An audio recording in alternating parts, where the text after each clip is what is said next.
I spent 1 million shillings in a road trip in Uganda.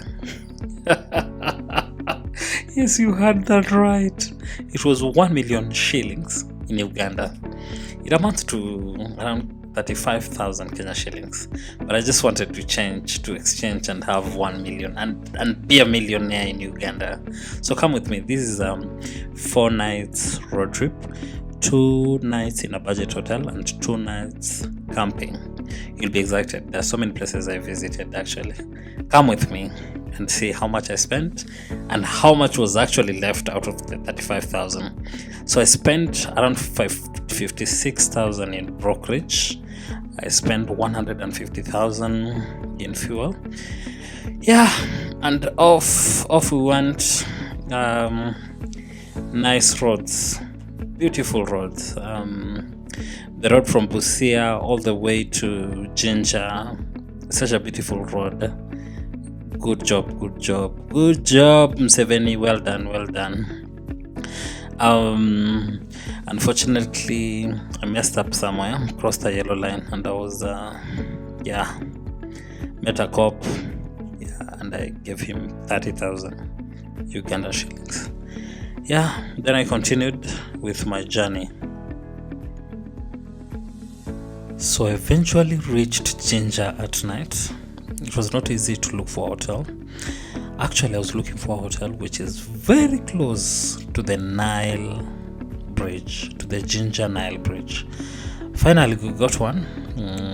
Nile Bridge Hotel. They charged me 60,000. Actually, there's your contact, just in case you want to talk to them. Took dinner for 27,000, and I also 27,000.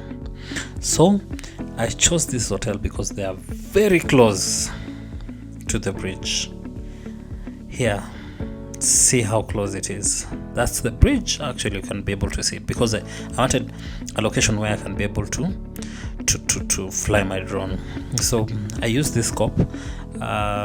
He charged me 30,000 just to go to the bridge and to take photos. And I asked him, is it possible to fly my drone? Then he refused. Actually, they are military, and he said it's a controlled zone and they don't allow. So he refused, and he had already charged me 30,000 just to take photos.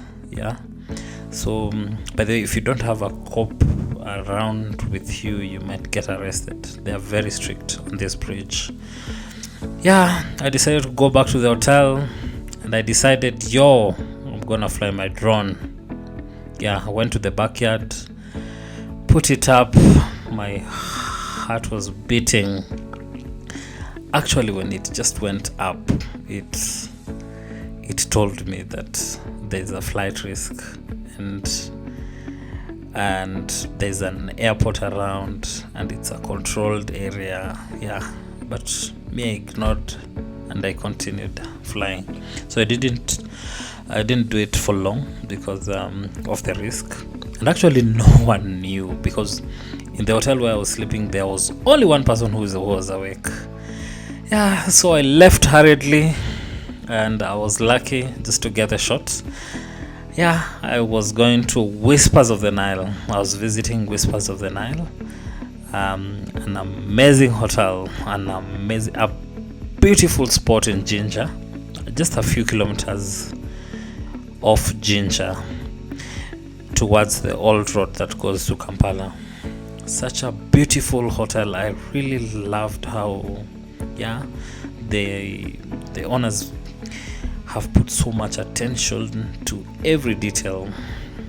The houses, everything was beautiful. See and look for yourself.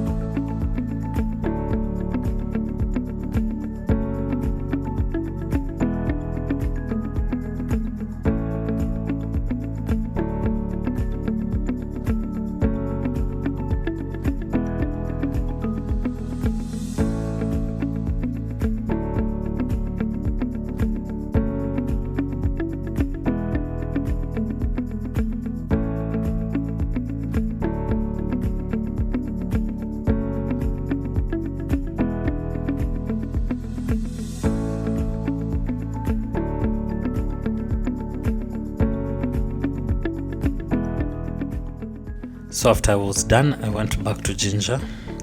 I left my car in Jinja, took a motorbike and rode for 1 hour to get here. Yes, it's called Busowoko Falls. They charge 5,000 entrance, and 5,000. I also paid 5,000 in guide fees. Yeah, it's a beautiful spot where people swim. There's tubing massage. There's a waterfall. There is music. It's such a beautiful spot, especially if for sunset lovers. If you love sunset, this is a very beautiful spot for you to experience the sunset. Yeah, I really loved it, and I would tell anyone, okay, you can use a small car, but I wanted to save time because I was also running out of time and darkness was coming in fast, so that's why we used the motorbike. But you can also use a small car, but it's rough road all the way for 1 hour. Yeah, so it's 1 hour to, then from another 1 hour. The journey back actually was a bit easier. Yeah, so you will love it. It's called Busowoko Falls. Such a beautiful location in Jinja, and yeah, this is still the Nile. You will really love it. So I paid 30,000 to and fro for motorbike.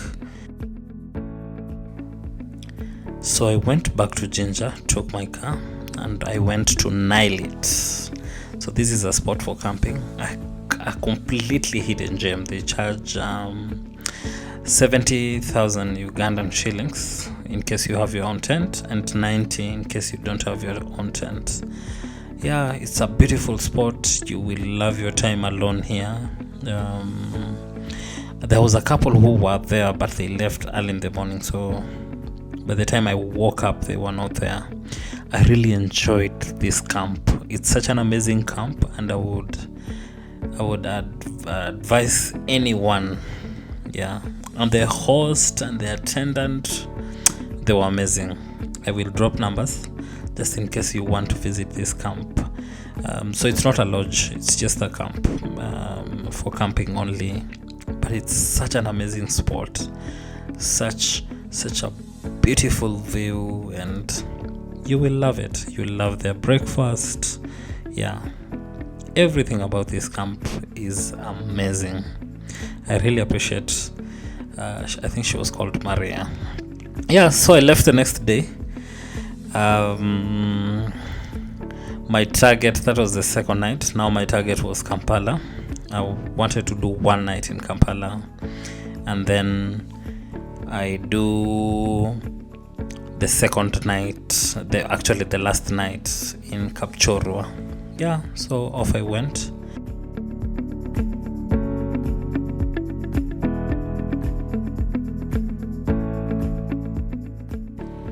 So I got to Kampala, took a motorbike. I was chasing for a place called Bahai Temple. So the border guy charged me 30,000 to and fro. Yeah, so I wanted to see the Bahai Temple, and yeah, before I could look for any accommodation, I just wanted to see the Bahai Temple. This is the Bahai Temple. It's just research about the Bahai Temple. Yeah, it's such an amazing work of art. I really loved it. Shooting here was nice. I knew they would not allow me, so I knew they would not allow me to fly my drone, so I went to the woods and I put the drone up, and yeah, I had amazing shots. And before I could even go further, someone was already on me, telling me to bring it down. It's not allowed, I've done a mistake. Yeah, but I was able to talk to them. I tried the Kenyan way to give them something, and they said the Baha'is, they don't take anything. Yeah, took my motorboat guy and we went round. Actually, I wanted to visit another place, but I was unable. I wanted to go to the Uganda National Museum, but I was unable. So yeah, we we decided to look for a place where I could stay. I did a few rounds around Kampala, the city, just to see how the city is. I just wanted to see how the roads are, how the buildings are, because I had never. It was my first time in Kampala. My bodega was quite good, so he took me round, round, round, round, round, and eventually it got at night. I went to look for accommodation. I was able to find a lodge near Nambole Stadium, which charged me 55k. I did 10k for dinner.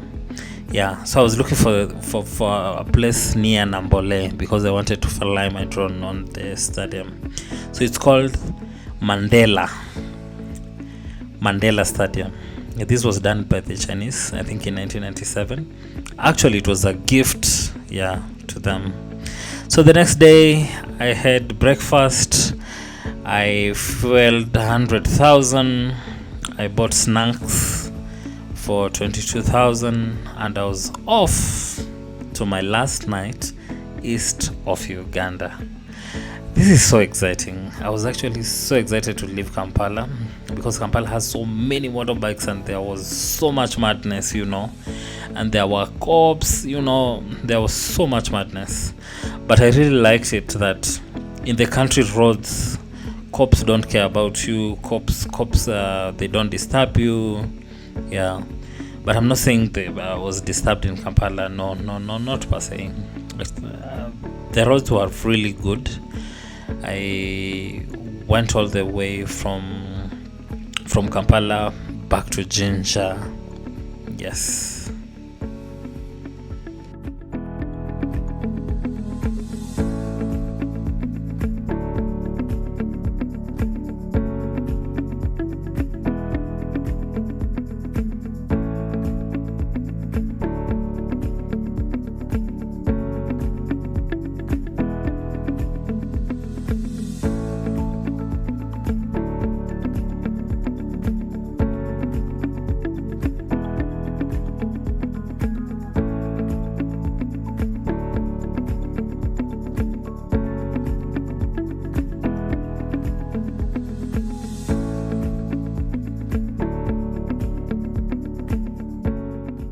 Finally, I got to Jinja and took lunch for 26,000 shillings. I hope you can be able to track all the money that I have used. Remember, we started with 1 million Ugandan shillings and we have been using. So far, we have fueled 150, 100. We have fueled 250,000. So eventually, I reached Sipi, went to Sipi Falls Lodge. I bought a affordable seat at 15,000. Dinner was 21,000, and they charged me for camping, I think 30,000. Yeah. So this is Sipi. Sipi is a group of 3 waterfalls. They're called Sipi Falls. Sipi 1, Sipi 2, Sipi 3. This place has very funny weather. 1 minute it's okay, the other minute there is a lot of mist. I was not able to fly my drone, but well, I got lucky at some point and I was able to take CP1. Yeah, so this is CP1, that is Sipi Falls Lodge where I slept, and this is the view of the waterfall. Yeah, beautiful waterfall. I didn't have so much charge, so I was not able to take so much of it, but it's an amazing waterfall.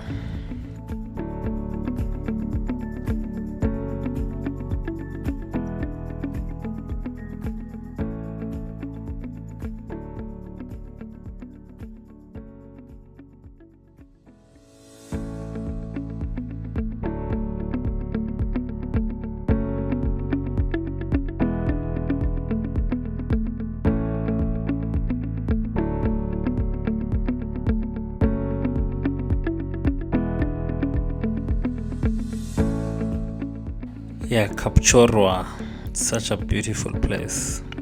I will actually return here. Yeah, so I took a motorbike guy. He charged me 60,000. Oh well, he charged me 30, and the other one was entrance fee. Yes, there was also 5,000 for guide fees. This is Sipi too. Beautiful waterfall. I really loved this one. And also just flying the drone also over here. I will actually return. There was a lot of mist. You can see it's clear now, but 2 minutes there is mist, 1 minute there isn't. Yeah, so I feel like I want to return to this waterfall with a very good camera, So Sipi was beautiful. Sipi was breathtaking. I was not able to visit Sipi 3, but I really enjoyed Sipi 1 and Sipi 2. Most importantly, Sipi 2. It was really nice.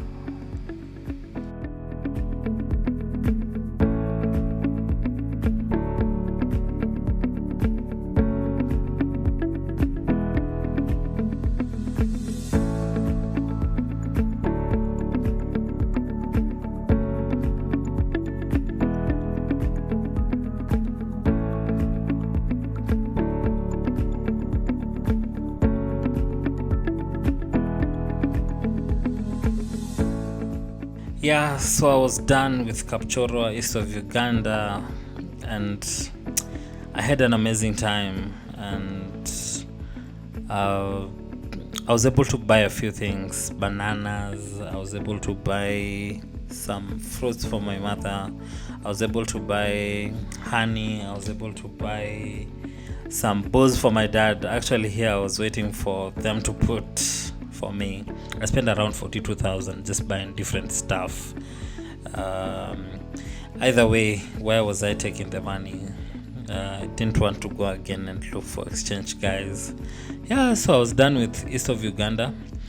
So I entered through Busia, but here I'm now heading towards Swam so that I go through Kitale.